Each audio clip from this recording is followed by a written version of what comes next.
अलाउद्दीन खिलजी भाग 2।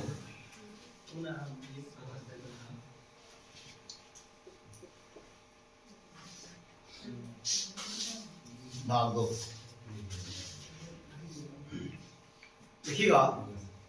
अलाउद्दीन खिलजी दिल्ली सल्तनत का वह शासक जो अपने चाचा की हत्या करता है और हत्या करने के पश्चात दिल्ली सल्तनत का शासक बनता है। ये वही शासक होता है जो दक्षिण अभियान करता है और दक्षिण अभियान में देवगिरी के शासक रामचंद्र यादव जी को पराजित करता है। अकूत धन संपदा लूटता है। लूटने के पश्चात स्वयं शासक बनने की चाहत रखता है, इच्छा रखता है, कामना रखता है और सोचने लगता है कि अब तो इतनी सारी संपत्ति जब मेरे पास हो गई है तो क्यों नहीं मैं दिल्ली सल्तनत का शासक बन जाऊं। क्या बोलते इसको, अपने सुल्तान को या दिल्ली सल्तनत के शासक अपने चाचा जेके को, जलालुद्दीन फिरोज खिलजी को संपत्ति देता नहीं है। फिर कुछ दिन बाद अपने चाचा जी को मणिपुर बुलाता है, जिस मणिपुर का सूबेदार मलिक छज्जू को पराजित करने के पश्चात जलालुद्दीन फिरोज आपको अलाउद्दीन खिलजी को बनाया गया था। उसी मणिपुर में बुलाकर चाचा की हत्या करता है। हत्या करने के बाद दिल्ली सल्तनत का शासक बनता है। बहुत सारी उपाधियां धारण करता है, जिसमें खलीफा का नायाब, खलीफा के सत्ता में विश्वास नहीं करने वाला, खलीफा की सत्ता में विश्वास नहीं करने वाला या खलीफा से सनद पत्र प्राप्त नहीं करने वाला। जो एक परिपाटी सी आ रही थी, वो परिपाटी जो सनद प्राप्त करने की, उसको खत्म कर दिया गया। साथ ही साथ सिकंदर ईशानी, दिल्ली सल्तनत का यह प्रथम शासक जो द्वितीय सिकंदर की उपाधि धारण करी। इसके पश्चात इनके पास लगभग 5 लाख सेना, डाटा की बात करेंगे तो 4,75,000, कितने 4,75,000 सेना थी। फिर विश्व का सुल्तान की उपाधि धारण किया, जनता का चरवाह, युग का विजेता जैसी उपाधियों से खुद को सुशोभित करने वाला दिल्ली सल्तनत का पहला शासक था। इसके कुछ योग्य सेनापति थे और इन्हीं योग्य सेनापतियों के दम पर इन्होंने क्षेत्रों को विजित किया, क्षेत्रों को जीता, क्षेत्रों पर विजय प्राप्त करी। वो दक्षिण हो या फिर पूर्व पश्चिम, प्रत्येक क्षेत्र पर अपना विजय पताका लहराया। देखिएगा कि पूरे विश्व को जीतने के लिए आतुर रहता था, सिकंदर की तरह। किसकी तरह? सिकंदर की तरह। एक इसके कोतवाल हुआ करते थे, अल्लाह उल मुल्क, जो दिल्ली के कोतवाल थे। उनके कहने पर यह संपूर्ण भारतवर्ष को जीतकर एक नए धर्म की स्थापना करना चाहता था। इसकी एक नए धर्म की स्थापना करना चाहता था। समझ आ रहा है ना? आंखें खुली हो या हो बंद, दीदार उनका होता है।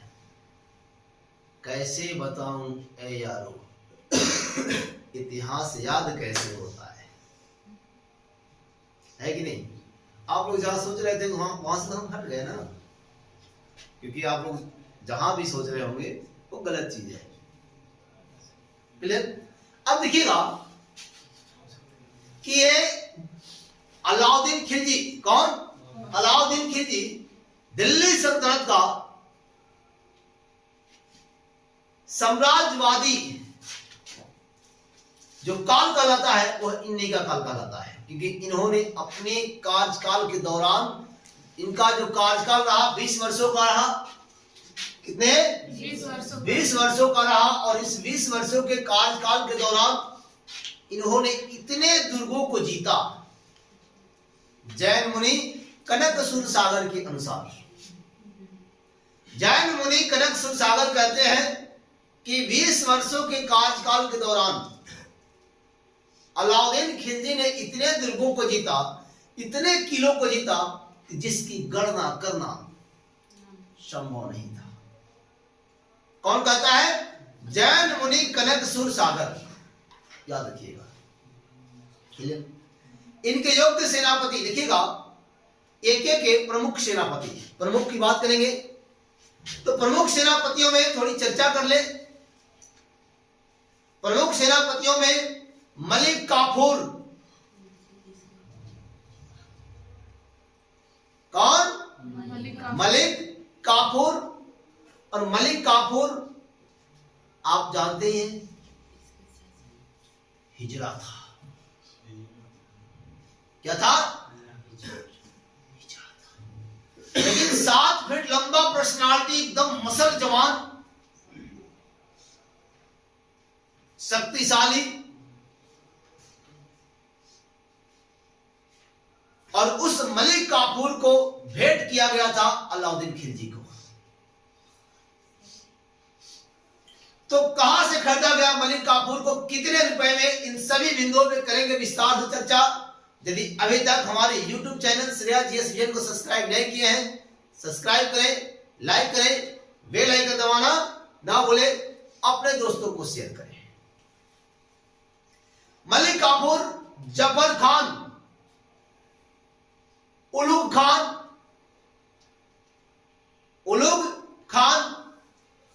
नुसरत खान,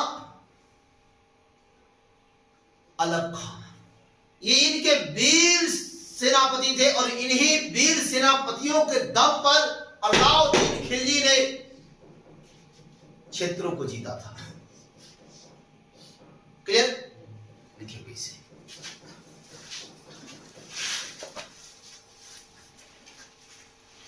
एक एक के प्रमुख सेनापति है। एक एक कहें तो अलाउद्दीन खिलजी,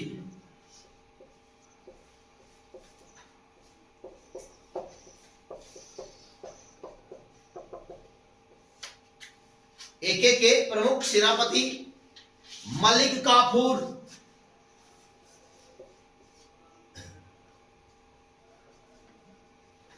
मलिक काफूर,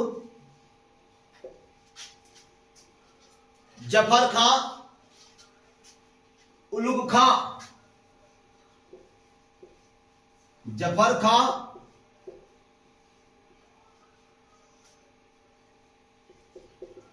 उलुग खां,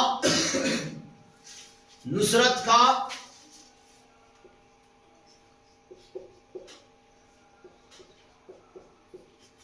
नुसरत खां, अलग खां।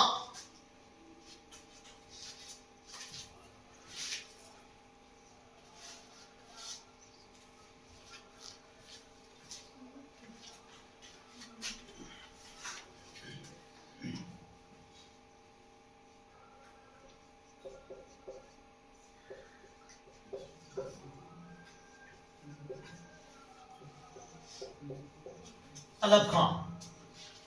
क्लियर?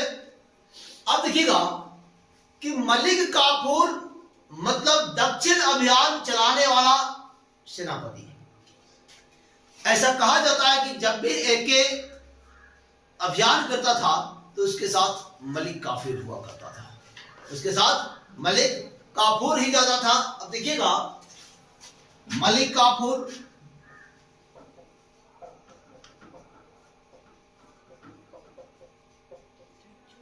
दक्षिण अभियान करने वाला सेनापति का नाम मलिक काफूर था। नेक्स्ट, जफर खां, उलुग खां, मंगोलों का सामना किया। जफर खां और उलुग खां मंगोलों का सामना किया।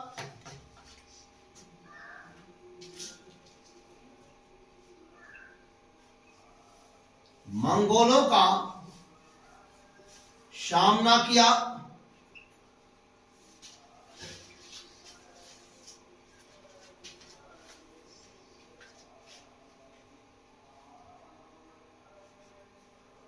नेक्स्ट, अब यहां देखेंगे उलूग खां, अलग खां और नुसरत खां। उलूग खां, अलग खां और नुसरत खां, इन लोगों ने उत्तर पश्चिम भारत अभियान चलाया। उत्तर पश्चिम भारत अभियान चलाया। उत्तर पश्चिम भारत अभियान चलाया। उलूग खां, नुसरत खां और अलग खां उत्तर पश्चिम भारत अभियान चलाया। ये प्रमुख सेनापति थे और इन्हीं सेनापतियों के दम पर अलाउद्दीन खिलजी भारत को जीतने में सफल रहा। क्लियर? अब क्या है कि इन्हीं सेनापतियों के दम पर अलाउद्दीन खिलजी ने भारत को जीतने में सफल रहा। क्लियर? ऐसे बहुत कृदंतियां हैं इनके जो आगे मिलेगा, जैसे बाजार नियंत्रण प्रणाली, मापतौल इत्यादि इत्यादि मिलेंगे जो आगे मिलेंगे नेक्स्ट क्लास में। क्लियर? खिलजी और अलाउद्दीन खिलजी के प्रमुख अभियान में सबसे पहला जो अभियान होता है वह गुजरात अभियान होता है।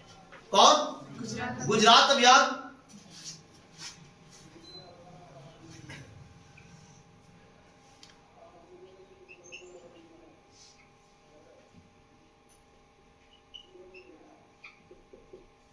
अकबर भी किया था गुजरात अभियान, याद रखिएगा, जब आएंगे मुगल में अकबर भी किया था। और इसी गुजरात अभियान विजय प्राप्त करने के बाद बुलंद दरवाजा का निर्माण करवाया था फतेहपुर सीकरी में। किसका? बुलंद दरवाजा। कहाँ? फतेहपुर सीकरी। मिलेगा आगे, सब कुछ मिलेगा और बारी बारी से मिलेगा। ठीक, प्रसाद है, धीरे धीरे मिलेगा। क्लियर? चलिए देखिएगा, गुजरात अभियान 1299 ईस्वी, 1299 ईस्वी। क्लियर? शासक की बात करते हैं तो कर्ण बघेल हुआ करते थे वहां के शासक। कौन?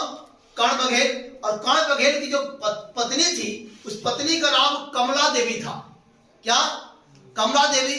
और उसकी पुत्री का नाम देवल देवी था। क्लियर? क्या नाम था?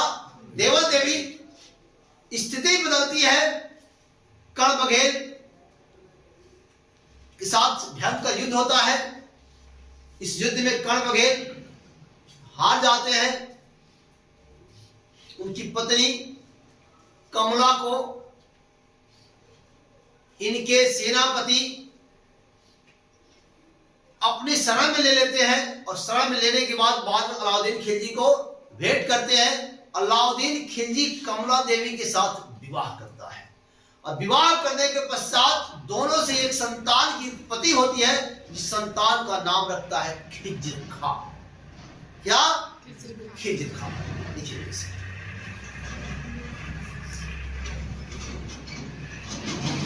पत्नी देखिएगा, शासक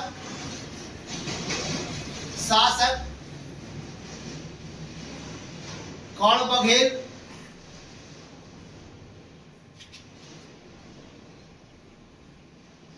पत्नी कमला देवी, पुत्री देवल देवी, पुत्री देवल देवी।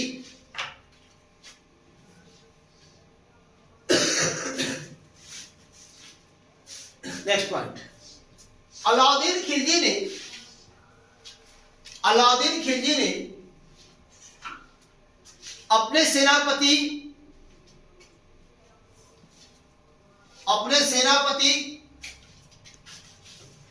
नुसरत खां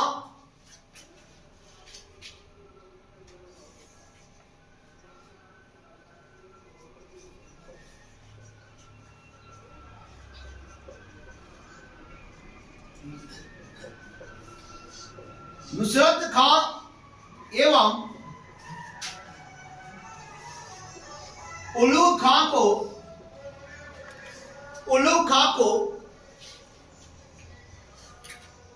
अभियान पर भेजा।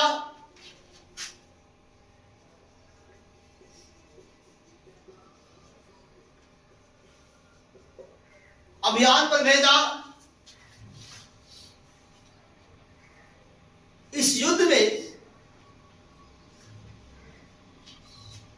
युद्ध में गुजरात के शासक कर्ण बघेल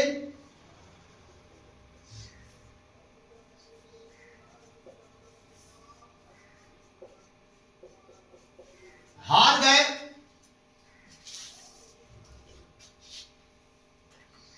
कर्ण बघेल हार गए। उनकी पत्नी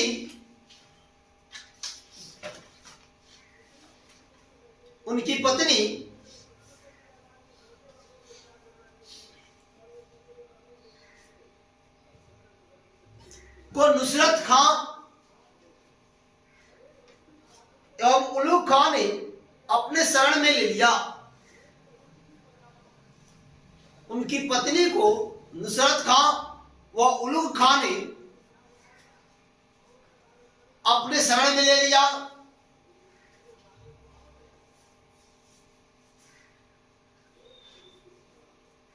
और एके को सौंप दिया।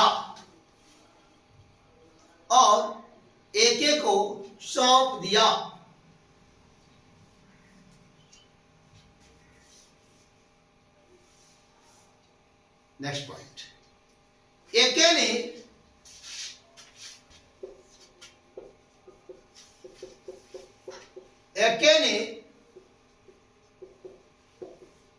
कमला देवी से विवाह किया।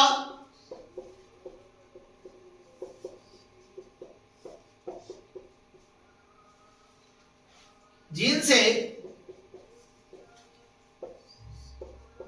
एक पुत्र हुआ।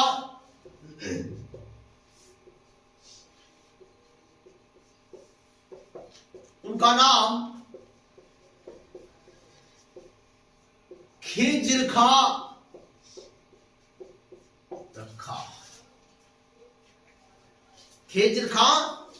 रखा।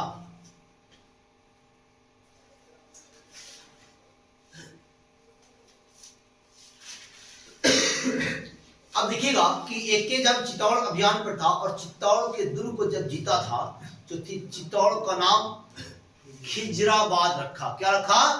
खिजराबाद रखा था। नेक्स्ट पॉइंट, एके ने चित्तौड़ अभियान किया।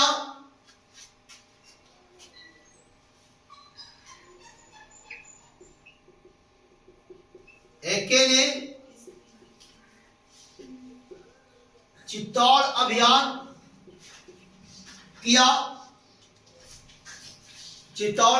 किया।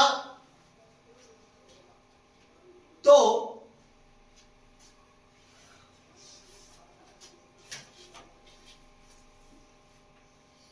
चित्तौड़ का नाम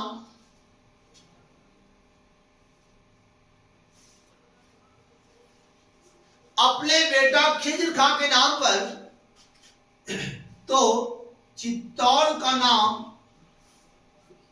अपने बेटा खिज्र खां के नाम पर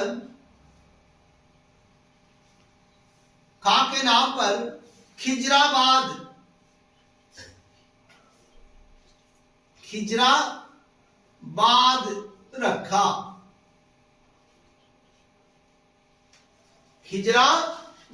रखा। क्लियर? और सबसे महत्वपूर्ण बात देखिएगा क्या था। इसी अभियान के दौरान नुसरत खां ने, कौन? नुसरत खां। इसी अभियान के दौरान नुसरत खां ने 1000, देखिए याद है अब, जिसका मुझे था इंतजार, वो घड़ी आ गई।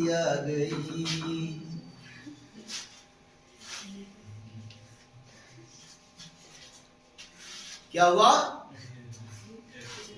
नुसरत खान ने 1000 दिनार में इसी चित्तौड़ अभियान के दौरान मलिक काफूर को खरीदा था। किसको? मलिक काफूर को खरीदा था। और ये वही मलिक काफूर है जिसको 1000 दिनारी के नाम से भी जाना जाता है। मलिक काफूर कहे तो समझ जाइएगा। नेक्स्ट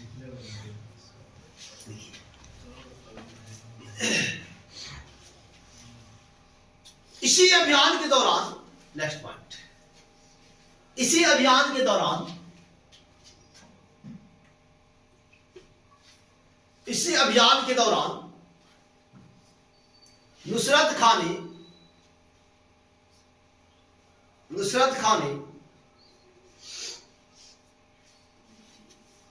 1000 दिनार में 1000 दिनार में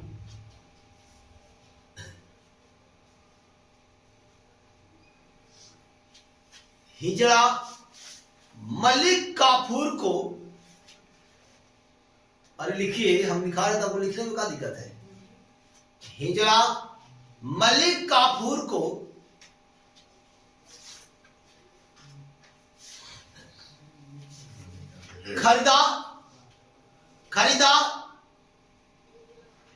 खरीदा और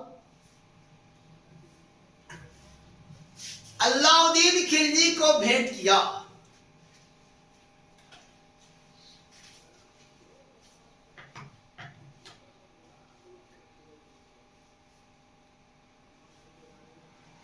अब देखिएगा कि खरीदने के पीछे भी कारण थे।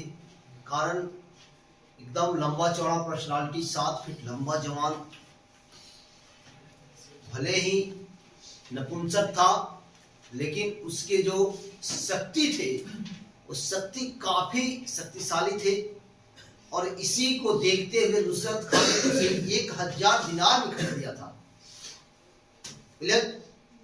होता क्या था कि पहले व्यापार होता था, दास का व्यापार होता था। और जब देखा कि एक व्यापारी ऐसे लेकर जा रहा है ऐसे लोगों को, तो नुसरत खान ने सोचा कि ये तो बड़ी काम का चीज है। यदि मैं सुल्तान के सामने इसे पेश करूं तो सुल्तान काफी प्रसन्न होंगे। और यही कारण थी कि 1000 दिनार में मलिक काफूर को नुसरत खान ने खरीद लिया। किस अभियान? चित्तौड़ अभियान के दौरान। क्लियर? या गुजरात अभियान के दौरान। Clear? Next point, Malik Kafur को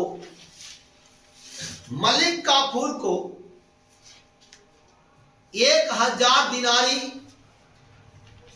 मलिक काफूर को 1000 दिनारी कहा जाता है।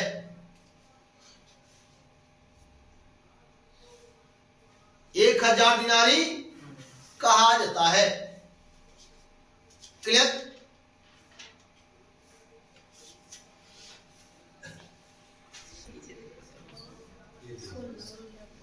रणथंभौर अभियान 1301 ईस्वी, 1301। गुजरात अभियान 1299, रणथंभौर अभियान 1301। और देखिएगा कि शासक की बात करते हैं तो राणा हमीरदेव,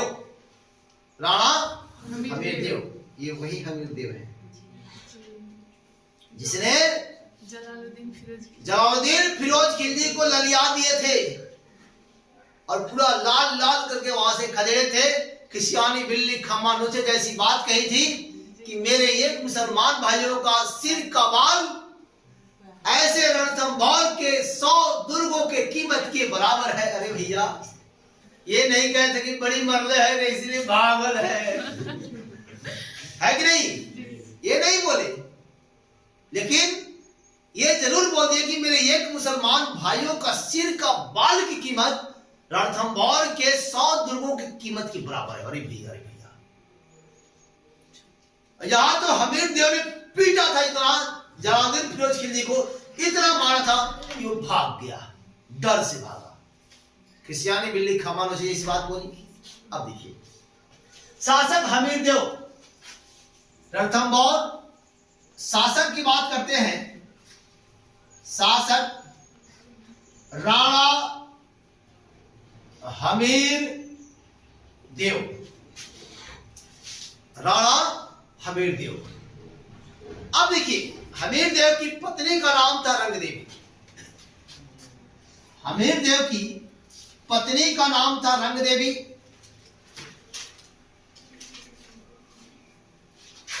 पत्नी रंग देवी, पुत्री देवल दे, देवल दे, देवल दे। क्लियर? अब क्या होता है देखिएगा, अलाउद्दीन खिलजी अपने सेनापति नुसरत खां और उलुग खां को इस अभियान पर भेजा, रणथंभौर अभियान पर भेजा। और आप देखिएगा कि पहले के जो किले होते थे वो किले काफी मजबूत होते थे, किले काफी मजबूत होते थे। इनकी मजबूती इतनी कि किले में आसानी से कोई प्रवेश नहीं कर सकता, किले में आसानी से कोई भी प्रवेश नहीं कर सकता था, है कि नहीं? ये किले हो गए। अब क्या हुआ कि ये जो सेना थी नुसरत खां और उलुग खां की, जो सेनापति थे, इन्होंने क्या किया कि यहां पे डेरा डाल दिया, किले को चारों तरफ से घेर दिया। क्या किया? अपने एक विशाल सेना लेकर किले को चारों तरफ से घेर लिया। हाथ में तलवार वगैरह रखे हुए थे, चारों तरफ से घेरा। और लोग, उस समय के लोग किले में खाने पीने की बहुत बड़ी सामग्री लेकर रहा करते थे, क्योंकि हमेशा यह डर सताए रहता था कि कभी न कभी किसी का आक्रमण हो जाए। इस मुश्किल घड़ी से निपटने के लिए किले में खाने पीने की जो सामान थी, उस सामान को लोग मौजूद रखा करते थे। क्लियर? अब देखिए, भारी भरकम सेना और भारी भरकम सेना लेकर के किले को घेर दिया। लोग अंदर दबे हुए हैं, दुबके हुए हैं। राणा हमीर देव जी अंदर है, सोच रहे हैं क्या करें क्या नहीं करें, है कि नहीं? ऐसा कहा जाता है कि 1 साल तक, पूरे 1 साल किले को घेरा डाले रखा, किले को घेरे रखा। लेकिन उसके बाद भी किला में घुसने का जगह नहीं मिल रहा था। तब तक राणा हमीर देव के 2 विश्वासघाती लोग, देखिए दगाबाजों की कमी नहीं है, धरती पर संजय की कमी ही नहीं है, याद रखिएगा। 2 विश्वासघाती लोग, और इस विश्वासघाती लोगों को नुसरत खां ने, किसने? नुसरत खां ने लालच दे दिया। क्या किया? लालच दिखाया। और लालच दिखाने के बाद यही विश्वासघाती लोग, एक का नाम था रणमल और दूसरे का नाम था रतिपाल, रणमल और रतिपाल ने किले में प्रवेश करने की जगह बताई, स्तर बताई कि आप इस जगह से इस किले में क्या करेंगे? घुस जाएंगे। घुस गए। घुसने के बाद हमीर देव और एक सेनापति नुसरत खां और उलुग खां के बीच भयंकर युद्ध हुआ। क्या हुआ? भयंकर युद्ध हुआ। याद रखिएगा कि हमीर देव जी वीर गति को प्राप्त हुए, लेकिन वीर गति को प्राप्त होते होते उन्होंने नुसरत खां का विकेट गिरा दिया। क्या किया? नुसरत खां की हत्या कर डाली। नुसरत खां इस युद्ध में मारा गया। क्लियर? लिखिए थोड़ा सा।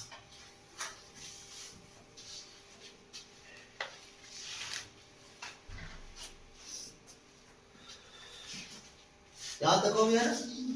नेक्स्ट पॉइंट, ये रणथंभौर किला है।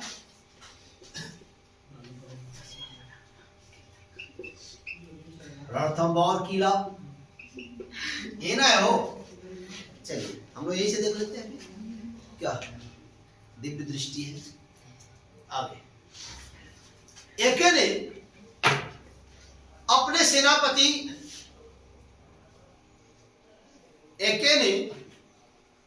सेनापति नुसरत खां और उलुग खां को रणथंभौर अभियान पर भेजा। नुसरत खां और उलुग खां को रणथंभौर अभियान पर भेजा।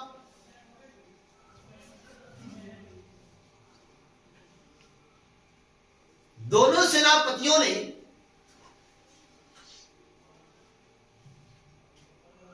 एक साल तक किले को घेरे रखा।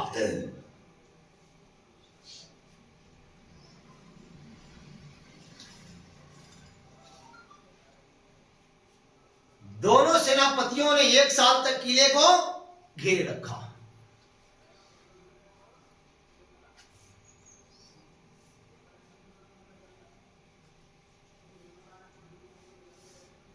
नेक्स्ट पॉइंट, नेक्स्ट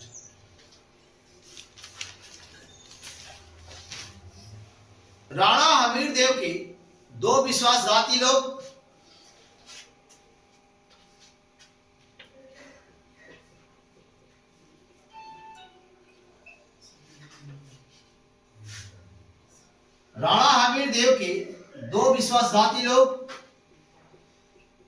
रणमल व रतिपाल, रणमल व रतिपाल नुसरत खां व एक सेनापति नुसरत खां व उलुग खां को किले में घुसने की जगह बताई। एक सेनापति नुसरत खां व उलुग खां को किले में घुसने की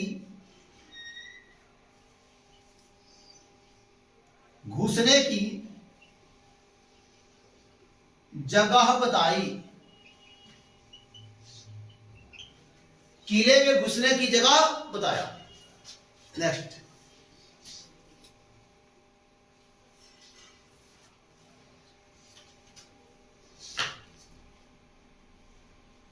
हमीरदेव और एक सेनापतियों के बीच भयंकर युद्ध हुआ। हमीरदेव और एक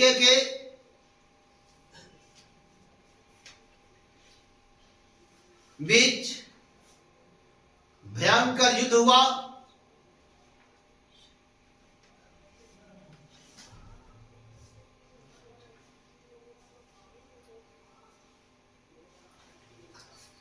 अब देखिएगा कि इस भयंकर युद्ध में हमीरदेव जी वीरगति को प्राप्त होते हैं, लेकिन वीरगति को प्राप्त होने से पूर्व नुसरत खां को मार डालते हैं।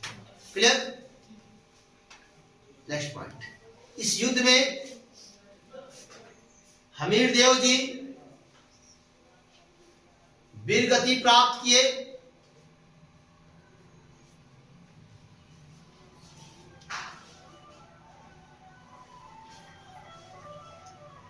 साथ ही साथ सेनापति नुसरत खां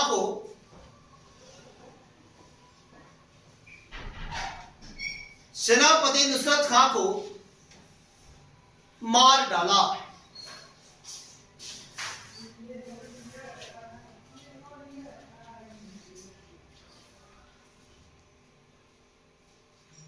अब क्या होता है कि हमीरदेव जी की पत्नी रंग देवी अग्नि जौहर करती है। क्या करती है? अग्नि जौहर करती है। और हमीरदेव जी की जो पुत्री थी देवल देव पद्मला तालाब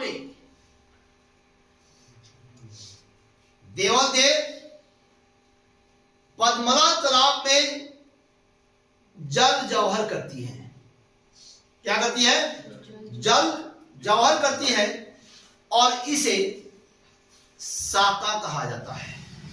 इसे साका कहा जाता है। साका इसलिए कहा जाता है कि पुरुष केसरिया धारण करे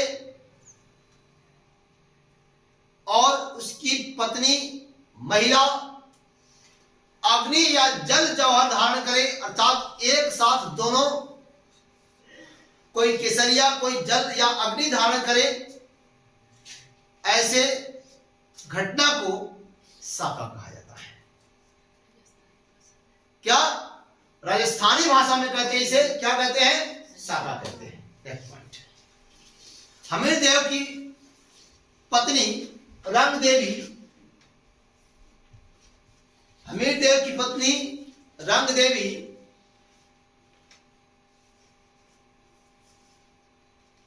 अग्नि जौहर किया। अग्नि जौहर, अग्नि जौहर किया। नेक्स्ट पॉइंट, उनकी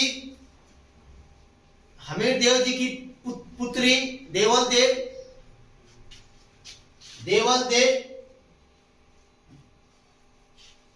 पद्मला तालाब में, पद्मला तालाब में कूदकर जल जौहर किया। पद्मला तालाब में डूबकर जल जौहर किया।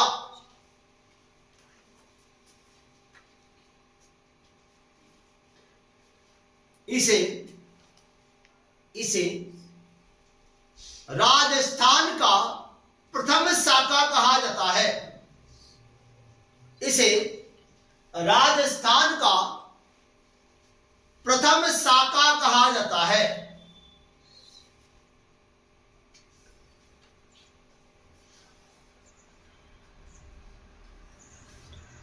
फिर एक बार समझ लेंगे, साका जब दो घटनाएं एक साथ घटित हो, जब दो घटनाएं एक साथ घटित हो, पुरुष केसरिया रंग धारण करे और महिला अग्नि या जल जौहर करे, तो ऐसी घटना को राजस्थान में साका कहा जाता है। और रही बात कि राजस्थान की प्रथम साका, तो हमीरदेव जी पत्नी आप देखिए रंग देवी, पुत्री देवल देव, इन दोनों ने माता अग्नि जौहर, पुत्री जल जौहर, पिता युद्ध में शहीद हुए, युद्ध में वीरगति को प्राप्त हुए। ऐसी घटना को राजस्थान में प्रथम साका के नाम से जाना जाता है। तो अगली बार चित्तौड़ अभियान के साथ होंगे उपस्थित। लेते हैं विदा। जय हिंद, जय भारत, भारत माता की।